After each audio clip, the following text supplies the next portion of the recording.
शिव का क्रोध। महर्षि भृगु ब्रह्मा जी के मानस पुत्र थे। उनकी पत्नी का नाम ख्याति था, जो दक्ष की पुत्री थी। महर्षि भृगु सप्तर्षि मंडल के एक ऋषि हैं। सावन और भाद्रपद में वे भगवान सूर्य के रथ पर सवार रहते हैं। एक बार की बात है, सरस्वती नदी के तट पर ऋषि मुनि एकत्रित होकर इस विषय पर चर्चा कर रहे थे कि ब्रह्मा जी, शिव जी और श्री विष्णु में सबसे बड़े और श्रेष्ठ कौन है। इसका कोई निष्कर्ष न निकलता देख उन्होंने त्रिदेवों की परीक्षा लेने का निश्चय किया और ब्रह्मा जी के मानस पुत्र महर्षि भृगु को इस कार्य के लिए नियुक्त किया। महर्षि भृगु सर्वप्रथम ब्रह्मा जी के पास गए।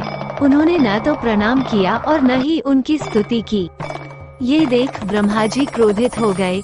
क्रोध की अधिकता से उनका मुख लाल हो गया, आंखों में अंगारे दहकने लगे। लेकिन फिर यह सोचकर कि ये उनके पुत्र हैं, उन्होंने हृदय में उठे क्रोध के आवेग को विवेक बुद्धि में दबा लिया। वहाँ से महर्षि भृगु कैलाश गए। देवाधिदेव भगवान महादेव ने देखा कि भृगु आ रहे हैं तो वे प्रसन्न होकर अपने आसन से उठे और उनका आलिंगन करने के लिए भुजाएं फैला दी। किंतु उनकी परीक्षा लेने के लिए भृगु मुनि उनका आलिंगन अस्वीकार करते हुए बोले, महादेव, आप सदा वेदों और धर्म की मर्यादा का उल्लंघन करते हैं।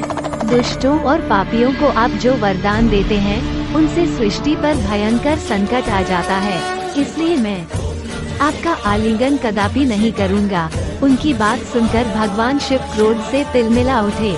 उन्होंने जैसे ही त्रिशूल उठाकर उन्हें मारना चाहा, वैसे ही भगवती सती ने बहुत अनुनय विनय कर किसी प्रकार से उनका क्रोध शांत किया। इसके बाद भृगु मुनि वैकुंठ लोक गए। उस समय भगवान श्री विष्णु देवी लक्ष्मी की गोद में सिर रखकर लेटे था। भृगु ने जाते ही उनके वक्ष पर एक तेज लात मारी। भक्त वत्सल भगवान विष्णु शीघ्र ही अपने आसन से उठ खड़े हुए और उन्हें प्रणाम करके उनके चरण सहलाते हुए बोले, भगवान, आपके पैर पर चोट तो नहीं लगी? कृपया इस आसन पर विश्राम कीजिए। भगवान, मुझे आपके शुभ आगमन का ज्ञान न था, इसलिए मैं आपका स्वागत नहीं कर सका। आपके चरणों का स्पर्श तीर्थों को पवित्र करने वाला है। आपके चरणों के स्पर्श से आज मैं धन्य हो गया। भगवान विष्णु का ये प्रेम व्यवहार देखकर महर्षि भृगु की आंखों से आंसू बहने लगे।